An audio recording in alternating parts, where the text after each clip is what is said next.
Now for the show that's truly too hot to handle. It's The Melting Pat, and it starts right now.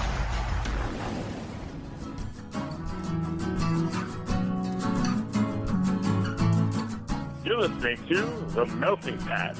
Here's your host, Pat Johnson. Well, thank you, Jerome. Hello, my friends, and welcome to the show, The Melting Pat. Next on One Network. How are you? How's it going? You doing okay? Is everybody okay? I don't know, man. I'm tired. Things are happening. I had to work in the office yesterday, and it was dumb. But anyway, we're here, ready to do some things. We're off to a great start. Good job, Pat. Way to bring the positive energy right at the beginning of the show. So we're good. Everything's fine. Still working on the venue. We need to find a time to go check it out. So if anybody wants to come watch the kid for like 2 hours, that'd be great. We can go check out the space and have fun. All right, today on the show, we'll talk about return to office mandates and how dumb they are. So the first half of the show, we're going to complain. And then, we're going to complain for one part. Some wishful thinking about how I think dress codes should be, if not eliminated, relaxed. And then we will review the pilot of King of Queens based on a suggestion from a listener. So we'll get to that. And then at the end of the show, I will tell you about a thing that made me very happy, that makes me very happy, something people send me often. A lot of people send me things, and I love that this has become my gimmick. So we'll talk about that at the end of the show. But before we do all of those things, again, I hope you're doing well. Hope you're having a great time doing whatever it is that you do. If you're going away this weekend, be safe, enjoy yourself, and stay out of trouble, okay? All right, so we have a new song today from New Friends. The band is called This Modern. You can find more from them at thismdrn.com. This Modern, M-O-D-R-E-N is how you spell that if you want to go search it. But they're on Facebook, Twitter, Instagram, and SoundCloud at This MDRN. THISMDRN. There you go. Our dear friend Thaddeus, who was on the show maybe a year ago. I don't remember when he was on the show, but he's a dear friend of the show. He's a dear friend of mine, and he's a great internet friend, and so he's in this band. He plays guitar in This Modern, and so he posted about the song. I said, hey, I should be a better friend and feature this on the show. And he said, hell yeah, man, that would be sick. So here you go, This Modern.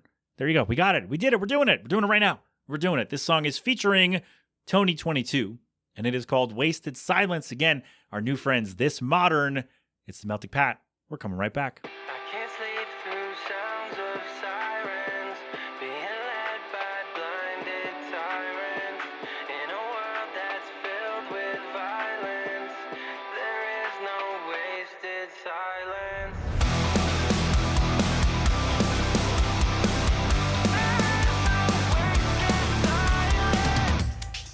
Told me don't lose hope, told me don't lose sleep, told me I'll be fine, keep my head held high, told me grit my teeth, told me I'll be fine, but I can't find peace, and I can't find joy, and I can't find us if I can't find me. I can't sleep through sounds of sirens, being led by blinded tyrants. In a world that's filled with violence, there is no wasted silence. Wanna rest my soul, but I just can't breathe. When there's too many thoughts in the back of my mind and the rest won't leave. But it's all fun and games till we all just decay. But the truth is hard to hear, so I just won't speak.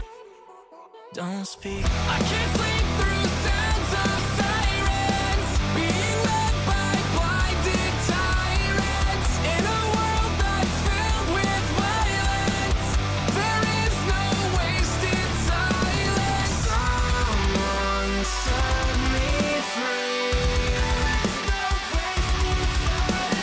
Someone rescue me.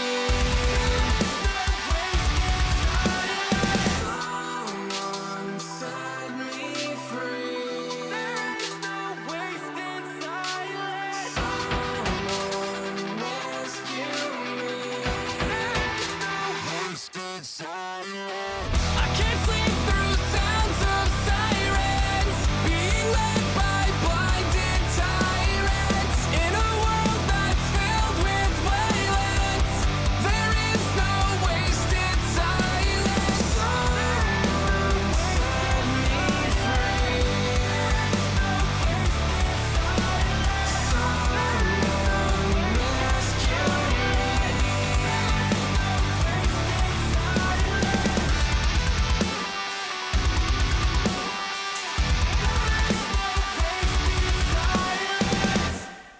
there you have it, our new friends, This Modern, featuring 2022 with their latest Wasted Silence. It's the Melting Pat, the Next Level Network.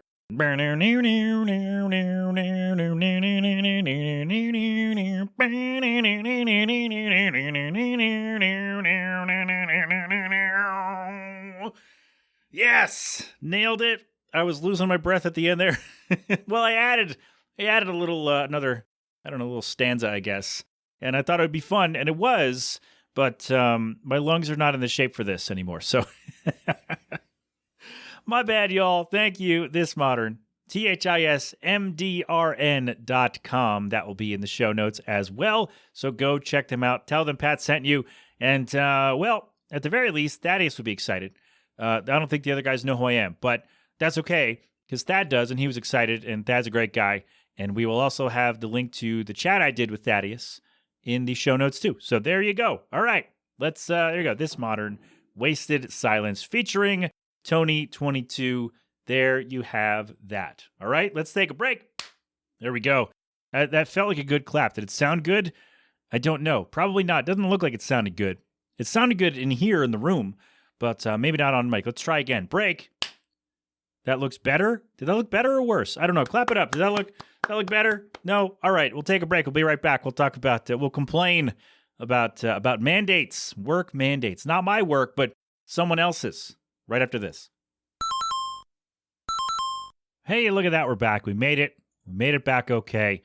This Modern, Wasted Silence. Go get that. Go stream it. Go buy it. Go tell your friends about it. Do whatever it is that you do with your music. I don't know what you kids do with your songs these days, but you probably stream them. But go buy it also. Do both. All right, there we go. So I saw this on Monday, and I am not surprised by this because there are plenty of employers where they still think we have to get back to whatever we did before the pandemic solely because this is how we did it, and this is how we do it. Sorry. And we have to do it this way because we've always done it this way, and that's the way. And just these people who refuse to adapt just sound really stupid. So the other day on Monday, Philadelphia Mayor Sherelle Parker said, hey, we're doing this thing. And this is not the first thing that she's done where people go, oh, really? Like, what are you doing? I think it's in the newsletter. If not the latest one that came out in April, it's the one that's coming out next week, where I wrote about a thing that she did. And so you can check that out when it comes out. I think it's in, you know what? I will check for you right now. I believe that it's in the one that's coming out this month, which would be on, I don't know. When is that? When is the 31st? Shoot. I should really know when things are coming out. Friday. So it should be next Friday or whenever you listen. The 31st is when it's coming out. So let me see if it's not in this one. Then it's in the one that's coming out Friday. Yep. Okay. So it's in the one that's coming out next week. She just does some real dumb stuff. And she's like, oh, we're doing it because of this. And I'm just like, I don't know. She's not great. But her latest brilliant idea is that city employees, now, which is not me, by the way, people were concerned that this affects me. It doesn't as of right now because I don't work for the city. I work for the state. So we're okay. We're good for now. But she said, hey, city workers have to return to the office 5 days a week, July 15th. I'm like, okay, there are a lot of problems with this. Number one, if the jobs are getting done, which, I mean, the city is not shut down, so the jobs are getting done. They should be able to be done remotely. The hybrid model works for the workers, and just because it doesn't work for the middle managers who need to lord over people, that's not the problem of the workers. You should not punish the workers by making them spend time and money commuting and away from their families and less time focusing on work because they have to talk to people in the office. You should not do that to the workers if that's your concern. If the work getting done is your concern, this is not a good plan. So she's doing it in the middle of the summer when the kids are home, they're not at school. And so now people have to scramble for childcare. And, people who are disabled, worse than me, have to prepare for now a less accessible space because, hey, I get to work from home. I know where the things I need to access are right here for me. Whereas at the office or getting into the office, it's more of a challenge if it's even possible. And so they have to worry about that.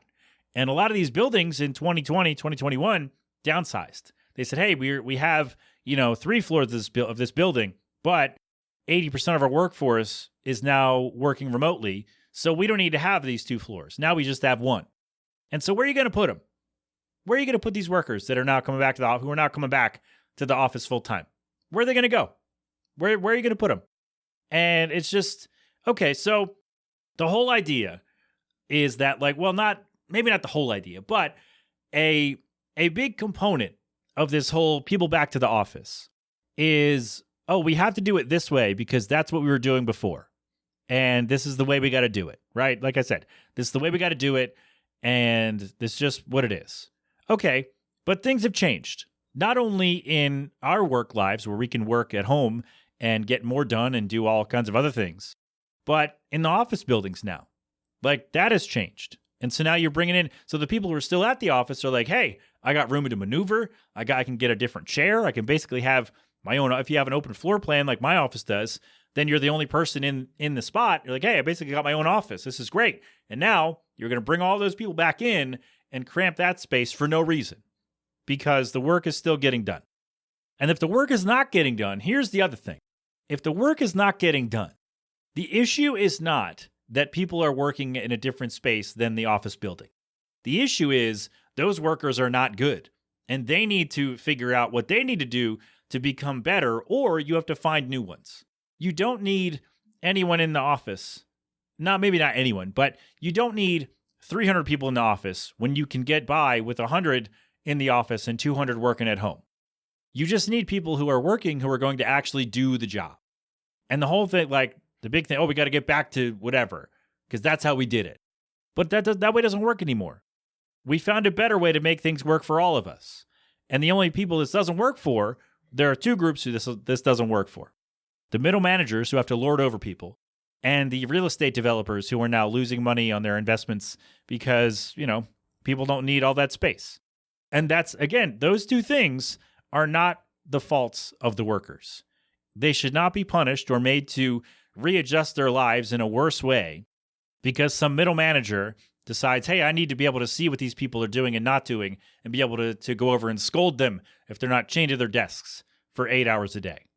And these real estate developers, I'm losing money on my investment. All right, well, make better ones. I don't know what to tell you. Pull yourself up by your bootstraps, right? Get a real job. I don't know what else to tell you, right? Things have changed. The world has changed in some ways for the better, in remote work ways for the better. And it's just, I don't know, man. So I read the statement from the mayor, and it was a nice big word salad. And I read the snippets to Jill, and she's like, that was a whole lot of nothing. That was a lot of words to not say anything. And it was just so dumb. It was so, she's a politician. She's really good at saying nothing while using a lot of words. And it was just, we're doing this for accessibility and socialization, and we're going to become the best version of the city we can be. I'm like, all right, well, you've already proven you're not in favor of doing that, and you're just kowtowing to the corporate people who bought you your seat. But anyway, we're not going down that way. We're not doing that. Instead, we'll pivot here. The idea that anyone has to go back to work in 2024, right? The joke got old in 2020 when everybody started working at home and people are like, they're not working. They're just sitting around in their pajamas. Bah! And maybe we are. Maybe we have been. But we've been getting the work done. All right, I won't speak for everybody. I've been getting my work done. I literally won. It's right behind me. I won an award for doing my work here in my house. I literally won an award from my agency for excellence for doing my work here in my house. It literally says Secretary's Award for Excellence, and it's got my name on it. And I worked at home every day but one in 2023. And that's what I won the award. Actually, the award, I was nominated in October. And so from October backward, I worked at home every single day. I went in the office in December, and then they said, hey, you're coming in once a month starting January. Okay. So I literally worked at home every single day that I was eligible for this award, and I won. And so the idea that the work isn't getting done because they're sitting around their pajamas and watching movies and doing whatever is the idea that I'm going to get more work done in the office is it's complete nonsense. The data is there. The idea that productivity drops off because people work at home is not true. And I can give you two examples. Number one, when I get pulled into a staff meeting at the office, I can't do work during that time. And I could be in there for an hour and a half listening to things that don't pertain to me at all. And if I'm sitting there at work and somebody needs to ask me a question, somebody walks over and says, hey, can you help me do this? I'm again pulled away from my desk instead of getting an email or a chat message that says, hey, can you look at this? And I can look at that and still do my own work. And so the idea that socialization is going to help productivity is complete nonsense and has always been complete nonsense.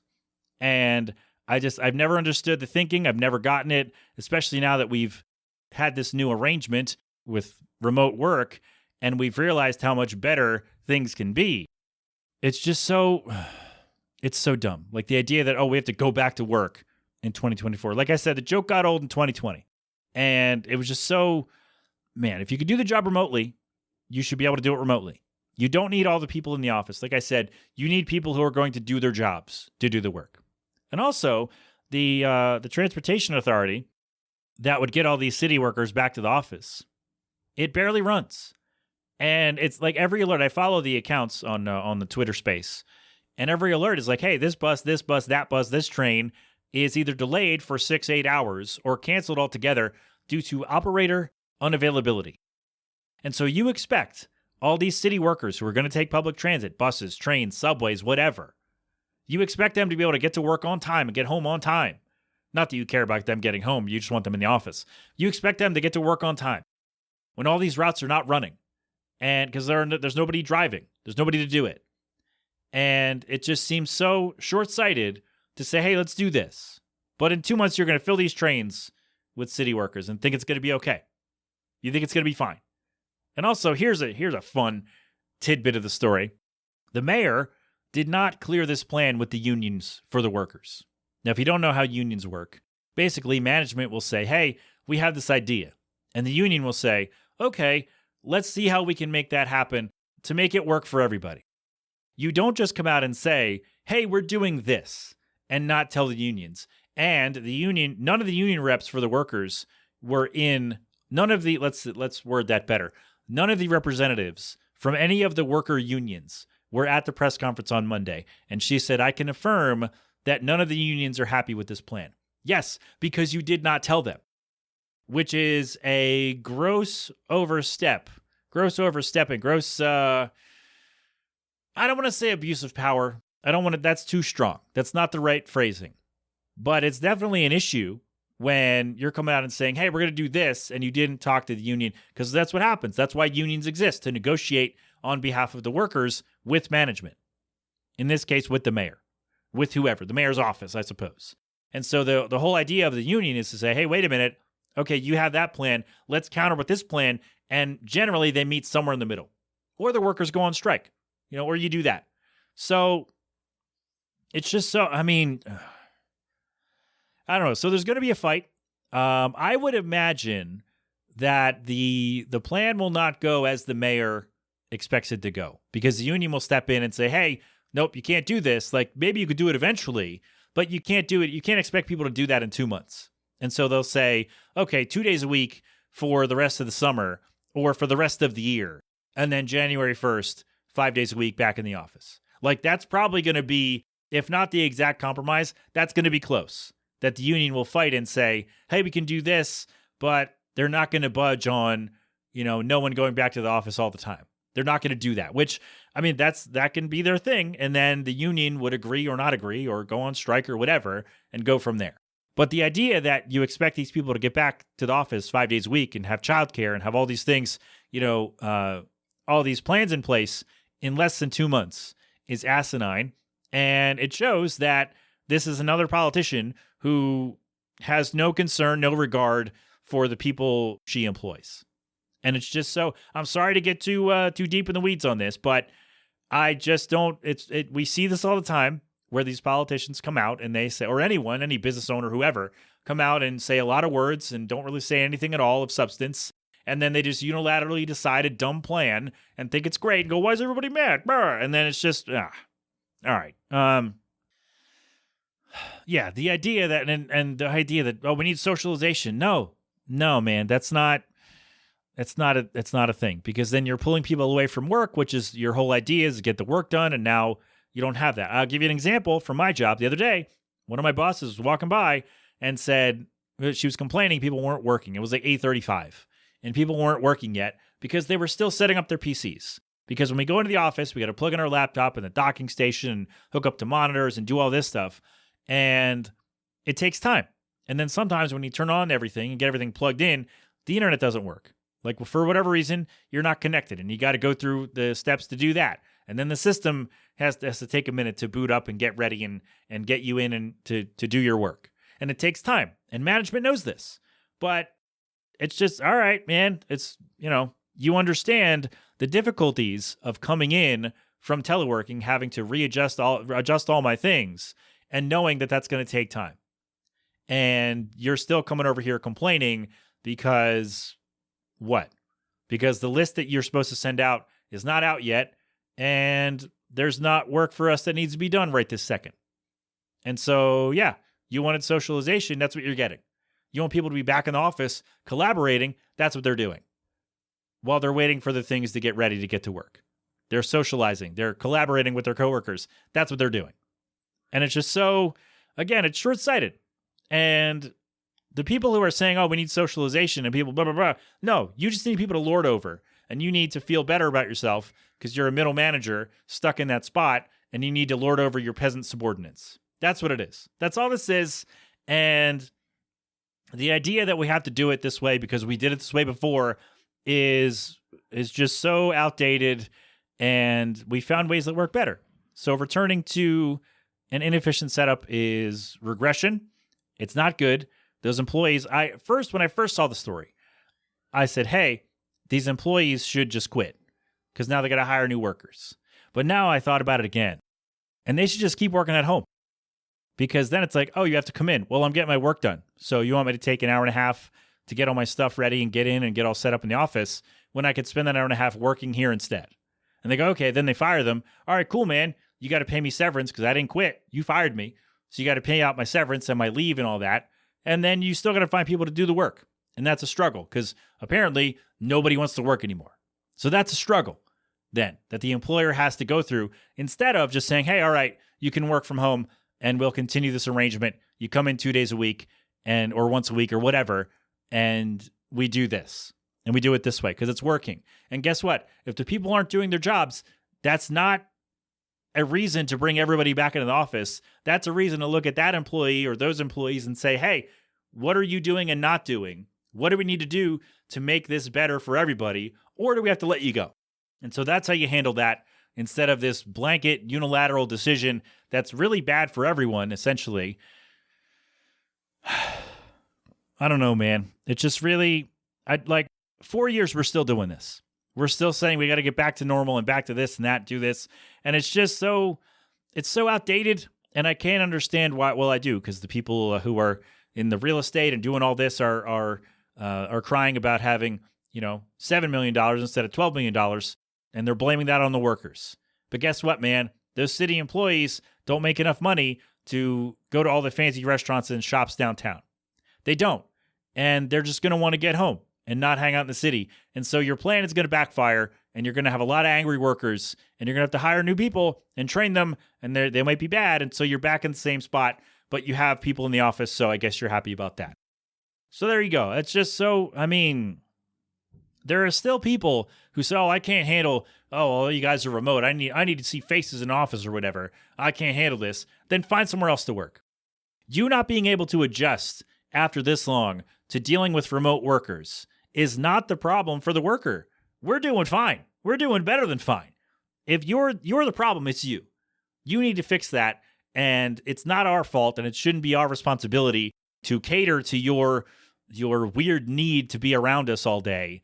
Get a dog, get a friend, go join a book club or something. If you need to interact with people, that's got nothing to do with us as workers. Get real friends and don't blame us. All right, that's a different thing. But yeah, these return to office mandates are incredibly short-sighted, and it's not good for workers, honestly. Unless you want to go to the office, then by all means, go to the office. But if not, you should not be forced to go back because some middle manager or some politician decides, hey, these things are bad because the people who paid for my seat say so, and so we're going to punish all the workers. All right, man. Good luck with that. Good luck. All right, we're going to be less mad on the other side. I just needed to get that out. I know I don't talk about politics on this show a lot, but I just saw this, and no, I don't think it's going to affect us too badly yet. But who knows, man? If the governor sees this and goes, hey, maybe we could do this, I don't think it's going to have that big of an impact. I do think eventually we're going to go to a more split hybrid role where we're going to have to go back in maybe 2 days a week instead of just once a month. So I do think that's on the horizon, but I don't think that this is going to have a direct effect on that. I think that was always in the works. So we shall see. I'll let you know. I'll be pissed off when that happens. So I'll be sure to let you know. But I want to do on the other side some wishful thinking about, speaking of going back to the office. And let's talk about dress codes right after this.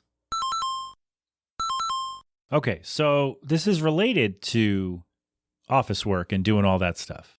But I'm not going to be as upset as I just was for 20 minutes. So every month when we have to go to the office, our boss will email us and say, hey, just remember our collaboration day is whatever day. And they say, please adhere, they call it reasonable dress standards in our handbook. And it's basically, no t-shirts, no shorts, no sneakers, unless you have the medical form filled out by HR or whatever, or approved by HR, filled out by a doctor.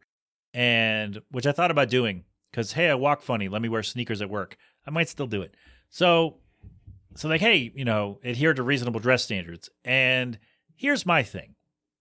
I guess not even with the advent of teleworking, but I've thought this in general for years, that we should not have to really worry about dressing so formally. Not formally, but like we should be able to wear shorts at work. Who cares? Why are we so wrapped up in don't wear a shirt with holes in it. Don't wear your pajamas. Don't wear like pajama pants or whatever. Don't come in with with parts of you hanging out, right? Don't do that. Don't be gross. Don't be a slob.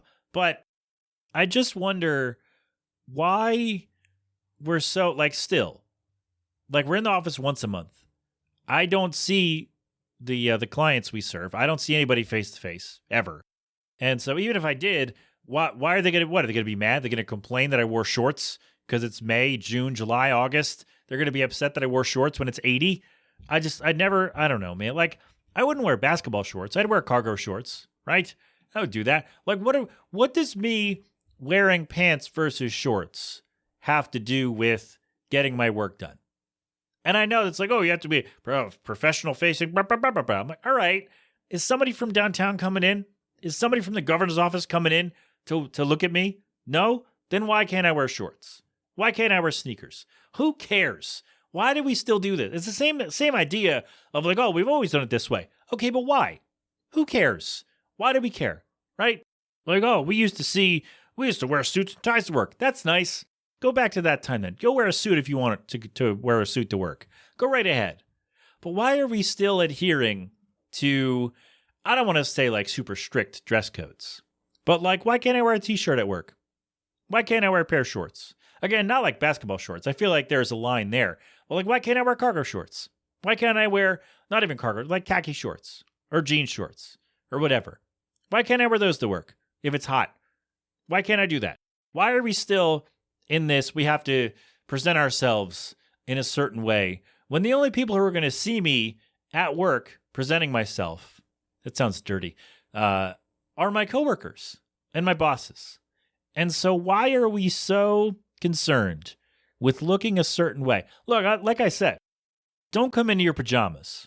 Don't come in a ripped up shirt or like a half shirt and, shorts that are, let's say, no, we're not going to say that. Shorts that are high cut. Can we say that? Is that the better way to put that? Don't, like I said, don't come with stuff hanging out, right? You don't want to do that. But why can't I wear shorts? Why can't I wear sweatpants in February? I'm freezing. I want to wear comfortable pants. Can I do that? I understand if I'm in a front-facing position where people are coming in to see me, I understand that I have to look a little bit better from the waist up, right? I get it. But if I'm not doing that, if I'm back end and I'm not seeing any clients, right?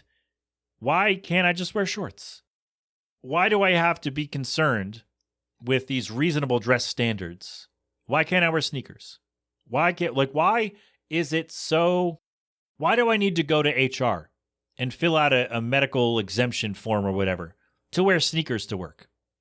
I'm not doing anything that requires me to wear, I'm not going before a judge.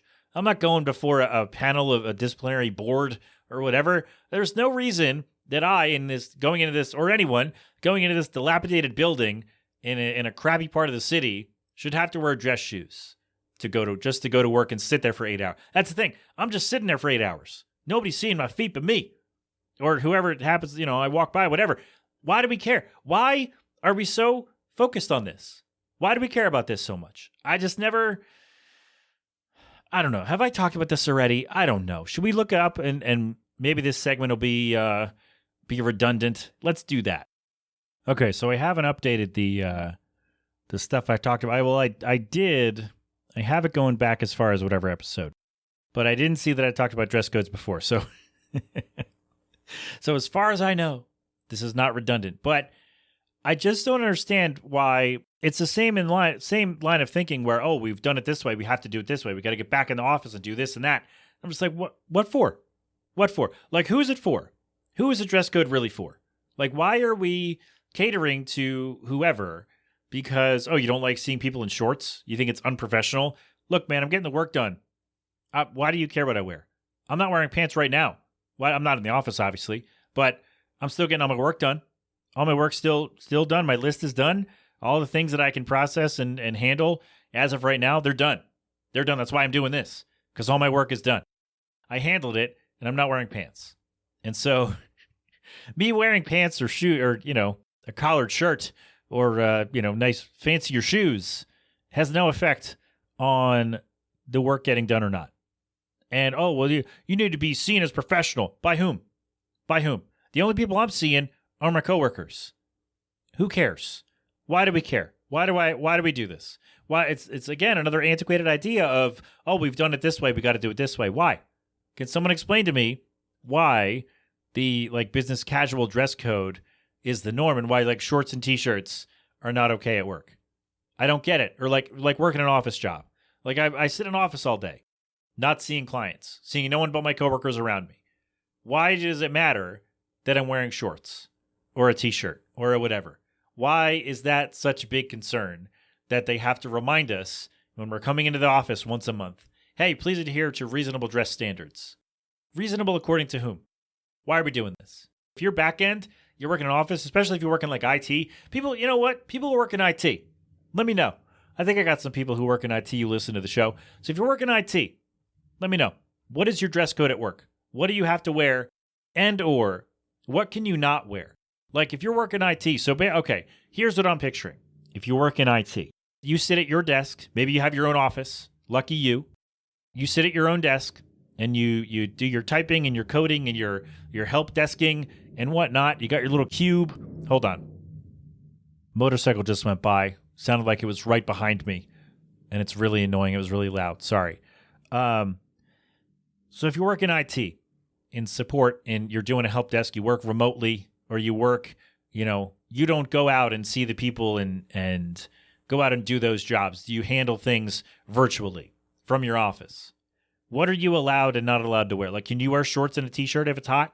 Can you wear sweatpants and an oversized sweatshirt when you work or whatever? Can you do that? Or are you not allowed because you have to adhere to a reasonable dress standard? And a job when the only people who are seeing you reasonably dressed are your coworkers. And again, I'm not saying to go in there and just, be half naked or half dressed, as an optimist might say. I'm not saying to do that. But, cover yourself. Be decent, as it were. But the fact that we have to wear, it's not even and it's not a big deal. I got to wear pants and better shoes and a collared shirt. It's not a big deal. The idea that we still have to adhere to these standards when we're not, I just elbowed the microphone, sorry. When we're not seeing all the people, the only people who are seeing this are our coworkers. And I don't know that they care, as long as you're not being offensive, as long as I can't see your nipple piercings through your shirt, right? I mean, it's good for you. You got those. It feels like it hurts, but good for you. But if I'm not front facing, if the only people who are seeing me dress at work, seeing me in my outfit at work, I should not really. It should no. Why do we care that I'm wearing a t-shirt? Why do we care that I'm wearing shorts and it's 85 degrees or 90 or 100? Why can't I wear shorts? Why do we care that I'm wearing shorts instead? I just never got it. Just never understood it. So maybe I was hoping that the teleworking and all this stuff and hybrid work would maybe relax some of these rules, but they've only been reinforced because now it's like, hey, we got to remind people they're at work and they have to dress like they're at work. Well, why can't I dress in shorts at work? Why is that not dressing like I'm at work? Somebody let me know. If you work in IT or another job where you don't see people, if you work in some kind of job where you're completely back end, all your work is done either over the phone and or on a computer or whatever, and you don't actually see people, the only people who see you at work are your colleagues. Let me know if you have to adhere to dress standards where you got to wear dress pants and a nice shirt or whatever, and real shoes, as they say. Let me know what your dress codes are if you don't work in a job where you see people. And if you do, then let me know why your bosses are sticks in the mud about this. And we can't wear goddamn shorts to work in the summer. Let me know. All right? I'm not mad that I have to wear pants and wear regular shoes to go to work when I go in the office. I'm not upset about it. What upsets me is that we still have these archaic rules in place for seemingly no reason. Like, who is seeing us? Who's seeing me at work? My coworkers. And that's it. Are they going to care that I wear shorts? No. Who's going to care? What, a supervisor? Or like a manager? Because it's in writing that I have to wear pants? Okay, well, who wrote that? Bring that guy down here and have him tell me why I can't wear shorts. Because it's 90 degrees in here. Somebody let me know. All right? Yeah, like I said, I'm not mad. I'm just wondering why, like, of all the things that have changed in the workforce, why are so many things for no real reason except we've done it this way before? Why are they staying the same? So somebody let me know. Or you know what? Wherever you work, let's open that up. Wherever you work, let me know what your dress code is. And if you think there is any real reason why you should have to still adhere to it, because either you don't see people or you work in the office once a month or twice a week or whatever, let me know. All right? All right, there we go. See, I wasn't as mad. Again, of all the things that have changed, so many inconsequential things stay the same, and I don't get it. All right, well, let's take a break, though. We'll talk TV. We got a TV show pilot review right after this. Hey, look at that. We're back. We made it. We're doing okay. So I decided, I brought this up like a year ago. I put it up on the socials and said, hey, I am looking for, because what I used to do on the show, maybe not even that often, but I would watch the first episode of a series I'd never seen before, and I would review it and decide if I was going to watch more of the show. And I was like, hey, everybody, give me, like, I might need to do either a full episode with a bunch of these, or just make a segment, or just make one review, like a whole episode if I needed it in a pinch. And I've of course I've not recorded any of those, so they're not there as backups. But I'm going to try to do that soon. But I said, hey, give me some TV shows that you think I've never seen, or just TV shows you like that you want to hear me or want me to talk about on the show. And so I did this a year ago. And I saved it as a file on my computer here and just made a list of what people sent.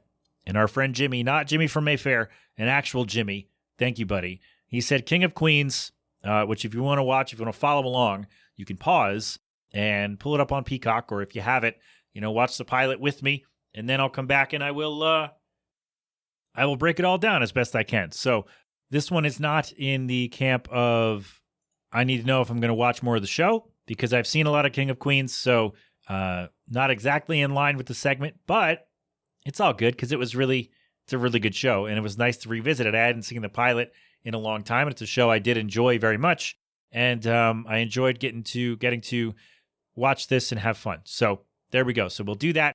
I will now at the end. I will play because the intro music was not the theme song that everybody knows from King of Queens.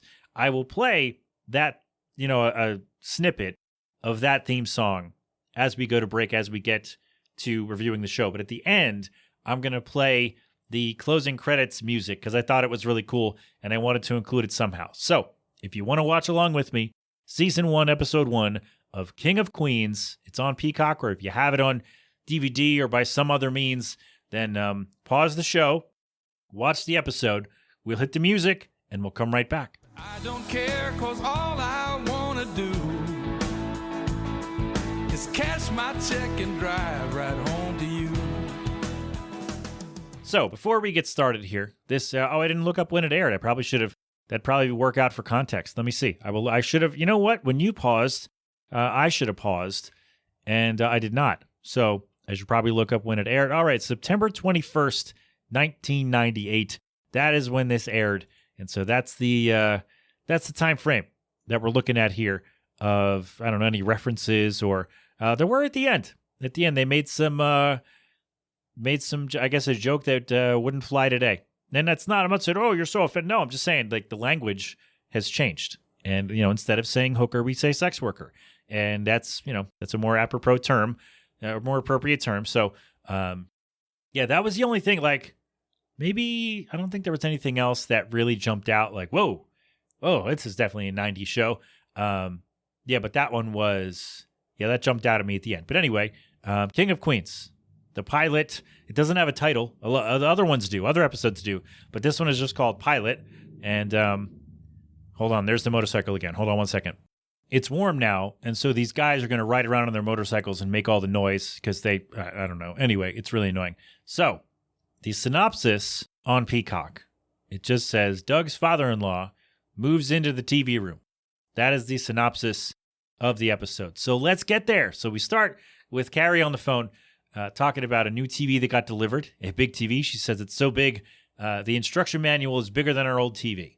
So she got a new TV delivered for Doug, and Doug comes in the front door, and he's frustrated. Somebody's making fun of his uniform.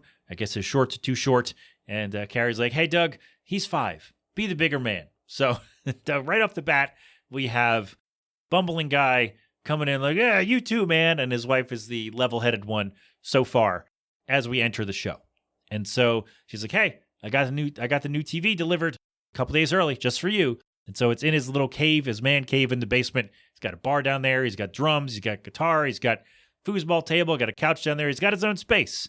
And that's pretty cool. And the TV, again, because this is 1998, is a large box. And I got to say, like, I like our TV. It's thin, thin guy, whatever.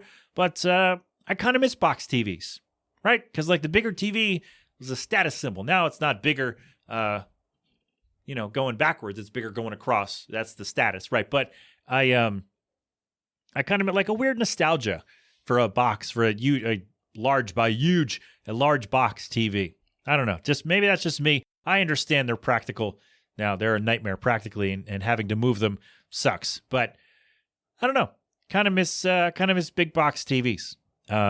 So he runs down the basement. I got to say, Doug, Kevin James, bigger guy, right?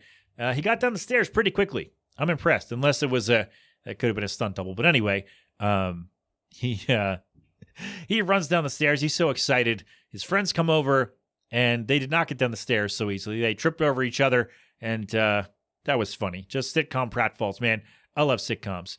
And so they're all sitting there. For some reason, so 3 friends come over. Patton Oswalt's one. I don't remember his character's name. Deacon's the other one. And what is the other friend's name? Richie. And so Richie and Deke are on the couch. Doug is standing behind them, messing with the remote. For some reason, Patton Oswalt's on the floor. And, like, it's not for Doug to sit on the couch, because Doug sits in a chair in a moment when he flips on the TV and sticks on a channel. And so Patton Oswalt's character, for some reason, is on the floor. I don't know why. That struck me. I was like, wow, why is he on the floor?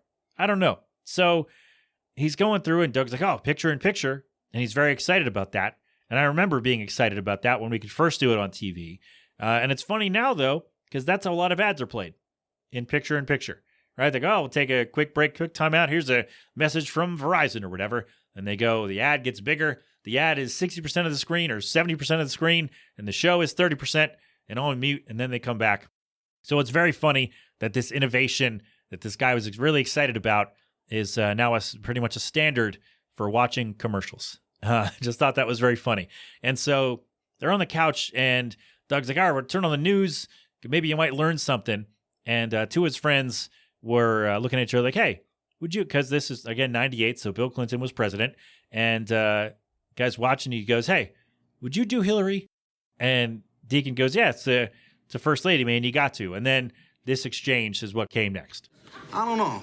She's filling out that skirt a little bit too much for my taste. Nah, see, I love a little jiggle on the first lady. What a think tank you two have going. I wanted to play the whole thing, but it seemed, I don't know, I feel like if I keep my little clips to 10 seconds or like 12 seconds or under, I might not get in trouble, and you won't wonder what the hell is going on with the show. So there we go. Quite a think tank they have going on there indeed. And so they're down there, they're watching, they're basically hanging out, right? Guys in their 30s or whatever, just hanging out. And Carrie calling down like his mom, like, hey, Doug, that's enough with the TV. That's enough, Doug. I thought it was very funny because men are just giant children. They're just big kids. And so he comes upstairs. He's like, oh, thanks for the TV. Let's get a box of wine. We'll watch a movie. It'll be great. And Carrie's like, no, we got dinner at my dad's house. We have to go to my dad's. And Doug's like, come on, man, with his latest wife, and I gotta go round the neighborhood getting pieces of broken glass because he thinks they're currency. I don't want to go there. So she cancels on her dad.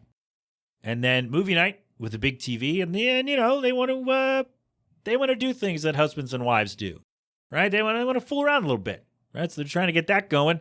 And then they hear knocking at the front door, and it's Carrie's sister. And she's outside, and Doug opens the door, sees it's her, Sarah is her name, and says, oh, big crisis, you need to talk to your sister right away. All right, yeah, see you. Slams the door, closes the door in her face, starts to walk away. So she opens the mail slot and says that the dad's wife is dead. And it's like, oh, man. So they're talking through the mail slot, and that was a pretty good scene. Like, oh, how's everybody holding up? Yeah, doing okay. And through the mail slot, just a very funny shot, even though it's a serious thing. So then we're in Arthur's house. We're in the dad's house. The wonderful, late, great Jerry Stiller. And so Carrie's like, hey, I'm going to go talk to my sister, go spend some time with my dad. And I am surprised. Like, Doug gives a look, right? Because clearly he doesn't really want to hang out with his father-in-law. But he gives a look like, me spend time with him. And I'm a little surprised it didn't get a laugh. I feel like that look should have gotten a laugh from the audience, but it did not. All right, so he goes over, he's like, oh, hey, Arthur, how you doing, man? How you holding up? And Arthur thinks the guy's stealing food. He thinks the guy is, he's at the buffet making a sandwich, and he thinks the guy is stealing food. He thinks he's going to put it in his pocket. So Arthur has to make this right, and we get this clip. Yeah, you. I guess my wife dropping dead's made you pretty hungry, huh? Well, that's it. I'm cutting you off. Doug, let's get his ham. It was very funny, just very, Jerry Stiller just had a way to do that where, the character would take such a little thing and blow it up, and Jerry Stiller just made that work so well. Oh, that guy was great. So the next scene is Doug coming into the kitchen. Carrie and her sister are talking in the kitchen, and then Doug comes in to say, hey, your dad is upsetting the other mourners, and he came in with a slice of ham in one hand and a handful of potato salad in the other. And Carrie stops and looks at him like, what is this? And he goes, oh, that's your dad thought this is some guy's ham, and this is his wife's potato salad. Just so good. I love that it paid off. Like, that joke paid off so well. I loved it. So now everybody's gone, and they're talking to Arthur, and they're saying, hey, man, like, because Carrie and her sister are saying, hey, we should put him in a retirement home because he can't live by himself. So they're talking about that. They're like, we don't want to do this, but, it's probably the best way to do things. And so they're talking to Arthur like, hey, why don't you sell the house and we'll get you into a nice retirement community? And he's like, nope, not going to do that. And he's like, this good bit with Arthur counting his words. I got 2 words for you. I'm staying right here. That's 4 words.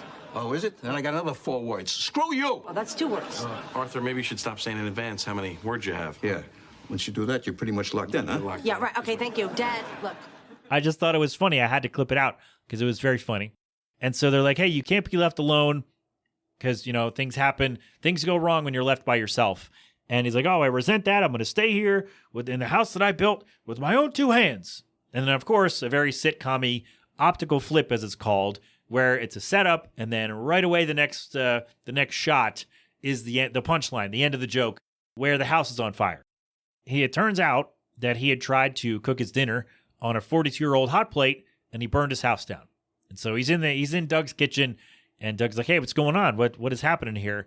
And it's his lucky hot plate. And I mean, that's a good point, though, because he said, it's my lucky hot plate. It is lucky. It's the only thing that survived the fire. That's a good point. They don't make things like they used to. That's for sure. So here's a thing that bugged me. Sorry, I took a weird breath. I don't know what happened. I'll probably take that out. But here's the thing that bothered me about the next scene, the next shot here, is that Sarah, Carrie's sister, comes in. She's like, oh, I guess I'll unpack. She's got a cardboard box. And she just dumps it out. It's full of ashes because all the stuff burned. So she dumps out a box of ashes into the trash can. What bothered me about this is there was no bag in that can. And I don't know why, but it really bugged. It's like the empty coffee cup thing, right? Where they have the travel cups in the thing, and they're clearly empty. They're swinging them around. They put them down. There's nothing in them. There's no weight. It just a thing. I know it's TV, and I shouldn't be worried about this, but it just bothered me. There was no bag in the trash can, and she just dumped her ashes into the trash, like loose, into the trash can. What are you doing? Off to a bad start. So, oh, by the way, Carrie said that Sarah could stay in the house with Doug and Carrie. So you can stay with us for a little while. Yeah, so I forgot to mention that. You need to know that. So Arthur's like, hey, all right, house burned down. I'm in a bad place. You guys are right. Just find one of those places and I'll go without a fight. And so then Carrie's downstairs talking to Doug like he just looked so defeated. And he was just so depressed. He was so like, all right, I'll go to the home. And then Doug's defense, I thought, was very funny. I read it more like a nervous, fun energy, like a kid going to summer camp for the first time. It's scary, but hey, there's arts and crafts. And yeah, kid at camp, man. There's arts and crafts. That's true.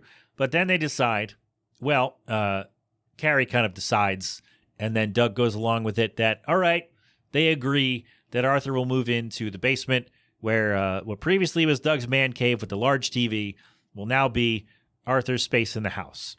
All right, because they have a spare bedroom, but the sister is staying there. So now the dad, we've gotten to the crux of the synopsis of the episode, is that Arthur has moved into the TV room, and that's going to set up a lot for the show, from what I remember about the rest of the series. So then all his friends, 4 grown men, all Doug's friends, are in the bedroom. The big TV is upstairs in their bedroom, and 4 grown men are sitting on the bed like children watching the football game. And what's funny is the TV is so large that the bed frame cuts off the bottom half of the screen. And so they can only see the top half of the screen, and they don't know what's going on with the other half. So like if you're watching football and this came up like, oh man, they're going to blow it. They're down 42-3. At least I think they are, because I can't see the bottom half of the screen to see the score. So that was funny. So yeah, 4 grown men sitting in their bed watching the big TV. Now here's my question. Did all of his friends carry the TV upstairs? Or did they call the delivery people back and say, hey, we'll pay you to carry this TV from the basement to our 2nd floor bedroom? I wondered about that, because I feel like that could have been a little scene like, man, we had to carry this all the way upstairs for you, and now we're watching in a bed like a teenager or whatever. I feel like that could have been a nice little scene to kind of explain that. Or maybe maybe I'm the only one who thought about that, and that's fine. So they're sitting there watching the game, and Patton Oswalt's character, I forget his name, I should have looked it up, is holding a little pillow, and Richie's at the other end of the bed eating a sandwich, and he's like, hey, let me ask you something. Do they ever get in a little fight? They hit each other with pillows, and then maybe a little fight, and then maybe a kiss, and they all just stare at him like he's a psycho. He's like, I'm asking you. I'm just like, oh my God. Oh, creepy guy. But I do love that this bit pays off, because Doug's like, then Patton Oswalt's like, oh, is this pillow Egyptian cotton? And Doug grabs it and walks out of the room. And I love it, because that joke that was just made in the bedroom pays off in the next scene, because Carrie and Sarah are arguing at the fridge about things. And Doug walks in with the pillow and is like, hey, you wanna, huh? And they just look at him like he's crazy because they don't know. But as the viewer, you know that that joke just paid off. And I love that it's already happened twice, at least, where a joke was made and then in the next scene, what you just heard is paid off with a good punchline. Like, the continuity is there where, like, we didn't forget we made that joke. We have to pay it off in the next scene and make this all seem congruent. And it's very funny that way. So I love that they did that. And so now all of them are living there. Sarah is living there, the sister, Doug and Carrie, and Arthur in the basement. And showering's difficult. I guess they only have one bathroom. And so showering's difficult. And Doug is trying to shave while Sarah's in the shower. And, he's shaving. And he sees the silhouette of Sarah in the shower. And he's like, huh. And he gets that look and he comes down the stairs. His face is all cut up. And, oh, man. So he hasn't showered yet. He's pretty much going to be late for work. His face is all cut up. And Carrie's like, what happened to your face? What's going on? He's like, oh, I'd rather not talk about it, which is just, it's funny. He's a guy. He's going to be, you got a naked lady in the bathroom. You're going to be focusing on other things other than your face. And then Arthur comes upstairs. He's like, 75 years old, and I still wake up with the little guy saluting me. I'm like, oh, Jesus, a morning wood joke. Love it. Love it. Very funny. I think that's going to be the picture for the episode this week. So you've already seen where that joke takes place. I also love Arthur's outfit with the tank top tucked into the pajama pants. Very, very old man and very funny. And so now we're at Doug's on his route, and he gets a call from Carrie. And here's what I want to know. Now, I know we have cell phones, so probably this doesn't happen. But do delivery drivers, they still have the radios in the truck, I assume. Or if they don't, then I don't know, whatever. But if they still have radios in the truck, can they still get the calls patched in? Like, maybe they don't because they have cell phones. Maybe they just don't, this doesn't exist anymore. But I would think that having the little radio thing in your hand is safer. And I don't drive, so I don't know. I don't have any real insight on this. But I would think that having the little radio thing in there in your hand to click would be safer than having your cell phone. Having the thing down at the wheel, so you could still have your hand on the wheel and your thumb on the radio thing to talk. So you could still do that probably, which is safer than using a cell phone while you're driving. Again, 1998, I guess cell phones were a thing, but certainly not as widespread as they are now. But I do wonder if truckers still get their calls patched in through the radio, like from the dispatch center. Like somebody calls the dispatch center or calls the office and says, hey, can I talk to this guy? And they patch them through the radio, if that still exists. Somebody let me know. Do I have any truck drivers out there listening to the show? And do you know, or do you, have I explained this well? Do you still have the radios in the truck? And can you still get phone calls patched through? Or could this ever happen? Like, is this actually a thing, or is this just something for TV? Let me know that too, because I don't know. I have no frame of reference for that, so I don't know if that's a real thing or if they just did this for TV. Don't know. So Carrie's like, hey, my dad, he's calmed down, and he said he's going to spend the rest of the day in his room reading. And of course, right after that, Arthur pulls up right next to Doug in a convertible with two sex workers. And again, they called them hookers. But, then big wave to Doug, big laugh. And I love sitcoms. Because, of course, like they're talking about it, hey, he's going to do this. And he pulls up and he's not doing that thing at all. And then we're back at the house, and Doug lays down the law with his, hey, this is my house. These are the rules. No parties, none of this, none of that. And then we get this clip. No naked soapy silhouettes getting me all hot while I'm trying to shave. You got that, Arthur? Which I thought was just very funny. It was just fun. Like, it was just a funny thing. The pause, the look he got from Carrie, the laugh, and then, you got that, Arthur? Come on. I just thought that was funny. And so I wanted to include that. So there you go. Yeah, no soapy naked silhouettes getting me all hot while I try to shave. There you go. Did I need to include the clip if I was going to say the line? Probably not, but I thought it was funny anyway. So there you go. When we close with Doug and Carrie in their room, trying to, they're trying to fool around a little bit, trying to get something going. And then the power goes out, and Doug's like, hey, did you take away your dad's hot plate? She's like, oh, yeah, I probably should have. There you go. Let's keep going until we smell smoke. And that's how we end the pilot of King of Queens. What a funny show. What if, you know what? Let's, before I get into my like little review, no, we'll end this segment with the music. I was going to do the music and then do a quick review, but now that we broke it down, I love that show. I mean, I've seen most of the show already anyway. And so it wasn't a question of, are you going to keep watching the show? Because that was the idea of the segment, like I said. But it doesn't really apply because I've seen King of Queens. It was just a suggestion from a listener. Thank you, Jimmy, my friend.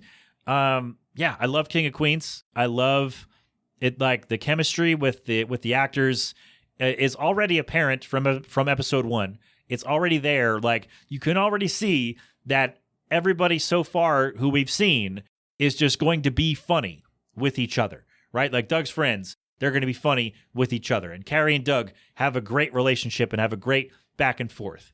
And Carrie like being the mom to Doug's friends in a way. And then the dad moves in. So that's a new thing. And the sister's there. So there's some turmoil there. And just kind of like a guy losing control of first just his man cave and then his entire house and saying, hey, we got to get this straight here.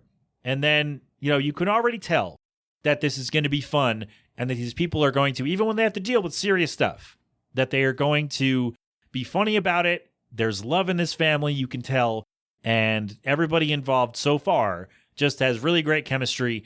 And the characters just mesh really well together. And so there's a reason this show went 9 seasons. Somebody who hates the show is saying, no, this show sucks, man. Brr. And I'm sorry, but based on what I know about the show and based on what I watched with the pilot, I can already tell that we're going to have a lot of fun with this show. And so, yeah, I'll pick it up here and there. I don't need to go straight through. I could if I wanted to, I guess. But yeah, so if I had never seen an episode of the show before and I just watched the pilot today for the first time, I would keep watching this show, even though I already know because I've already seen it. But based on what I saw, if I'd watched it for the first time today, I would keep watching this show. So that would get a thumbs up from me because everybody who was in this episode, all the major players who were in this episode were so good and just played off each other so well. And there's a reason this show went for so long because it was just a quality show. The writing's great.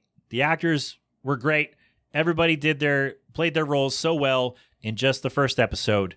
And yeah, I would be looking forward to more. If I'd never seen this show, I would add this to my list and say, I got to watch more of this because it's great. And I do love sitcoms anyway. So there's no doubt I would give a sitcom more of a chance than anything else, I think. But yeah, if I'd never seen it before, I would for sure watch more of this. If this was the first time I'd seen the show, this pilot would be enough to hook me in and watch more. So, thumbs up for King of Queens. Thank you, Jimmy, for recommending the show. And yeah, it's on Peacock. If you want to watch more, it is on Peacock. So there we go with that. And to wrap this segment, then we'll come back and do one more little thing, and then we'll wrap the show. I want to play a little bit of the ending credits music because I thought it was really good, and I think you might enjoy it too. So here's that, and we will be right back.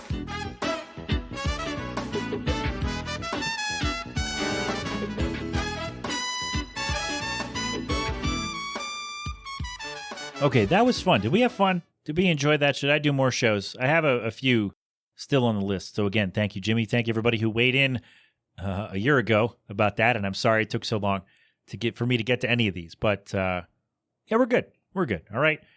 Did we have fun? Did we enjoy that? So let me know if you have any TV shows, sitcoms, dramas, whatever you got, and you want me to, even if I've seen it, at first, it was something I haven't seen.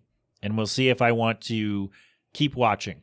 But I think we can open this up and say, any show you think you want me to watch, like I said, any show you want me to watch, I will try that, and I'll do a review of it on the show, and we'll have fun. Okay?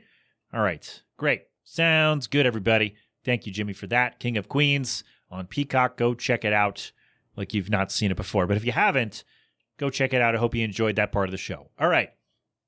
One more thing before we go. So if you're new to the show, what I do when I guess before I started asking people about this, I brought it up on the show. I said, is a hot dog a sandwich? And that gives us a nice little back and forth.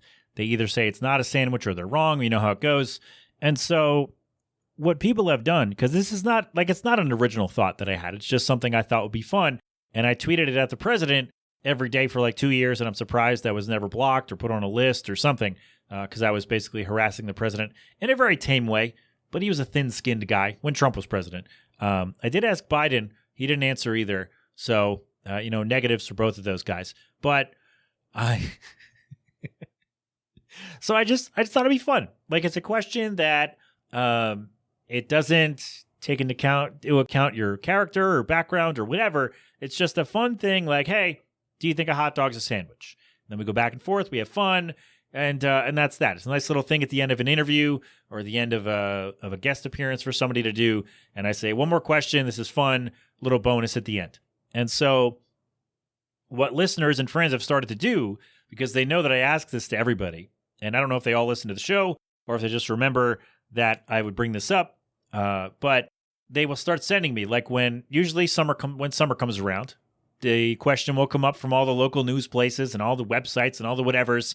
We'll go, is a hot dog a sandwich? We reached out to this random guy, and they take one guy's opinion and run with it. And then somebody will send me that and say, well, I saw this, and 7 more people sent it to me. And I'm not mad. Like, that's fun. That's why I bring this up, because it's fun. Like, I love that this has become my gimmick. And so I'm here to ask you to keep sending me those. Keep sending me those things. Those, is a hot dog a sandwich, from the local news? Or there was a ruling from a judge in Indiana recently where a guy wanted to open a Mexican restaurant in a plaza, and apparently the plaza had some rules that said it has to be sandwich material, sandwich fare, and he was like, no, wait a minute, tacos and burritos are Mexican-style sandwiches. And the judge was like, you know what?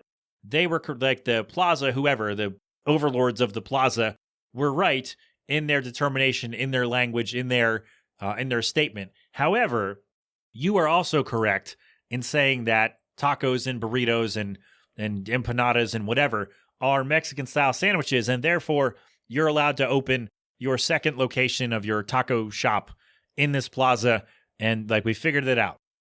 Why they had to go to court for that, I don't know. I don't pretend to understand how the legal system works, and so it just seems like kind of a waste of, I don't know, that probably could have gone before an arbiter and in a boardroom and not a judge in a courtroom. Although, would you go to the judge's chambers for that and just have a conversation with him for like 20 minutes? I don't know how that works, but they did rule that the guy can open a second taco shop in Indiana in that plaza because they're Mexican-style sandwiches, which is a funny way to refer to them, by the way.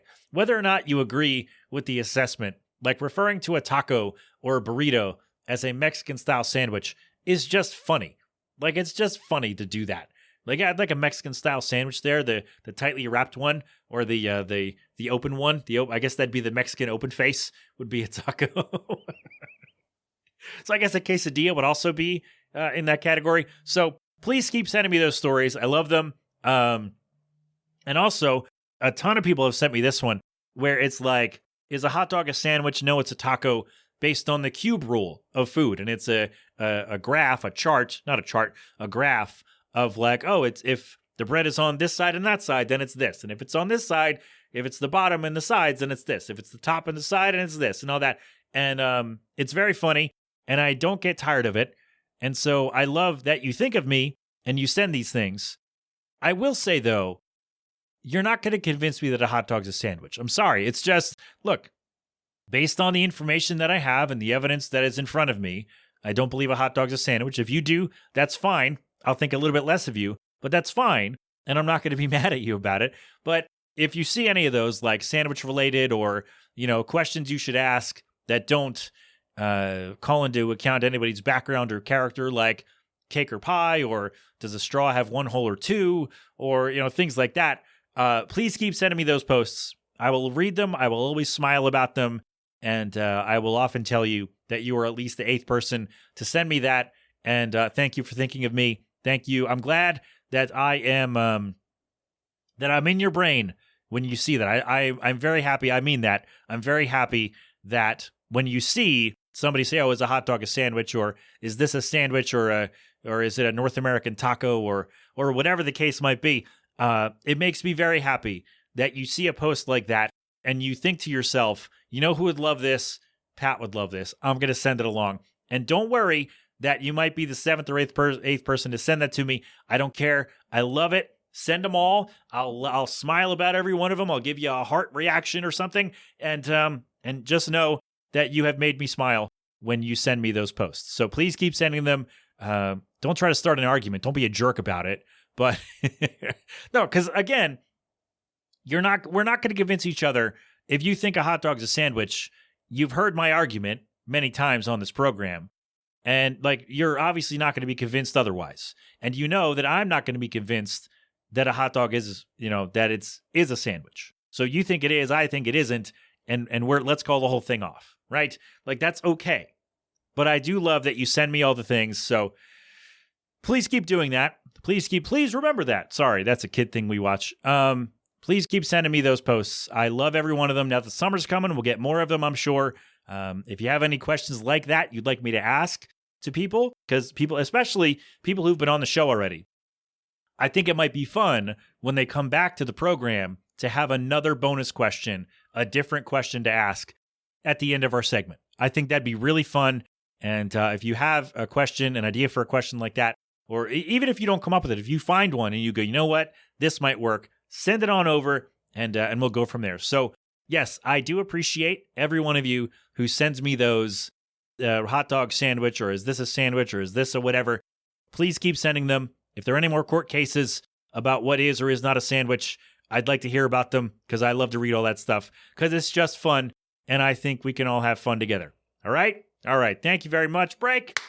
Not really break. It's the end of the show. But thank you very much for being here. My thanks to This Modern for the tune, Go Get Wasted Silence, featuring Tony 22, where you get your music.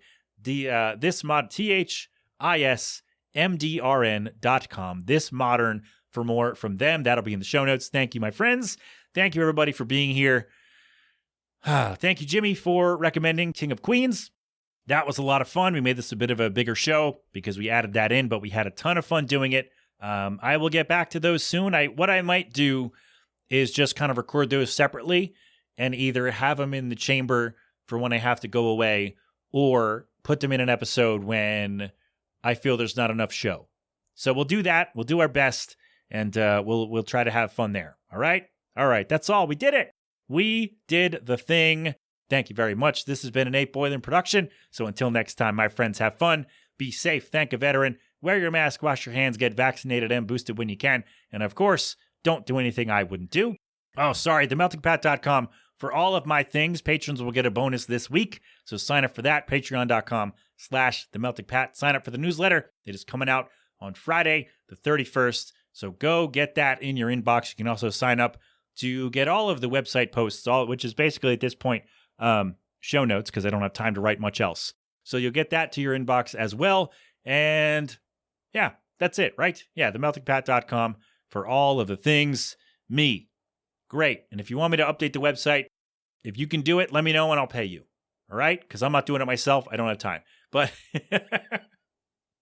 so there you go. That is our show. Thank you very much for being here. We're going to go do some other stuff. I just got a ping in my ear for a work thing. So we're going to handle that, because we're good at work. I'm good at work. You're bad at work. I'm good at work. You're bad at work. All right.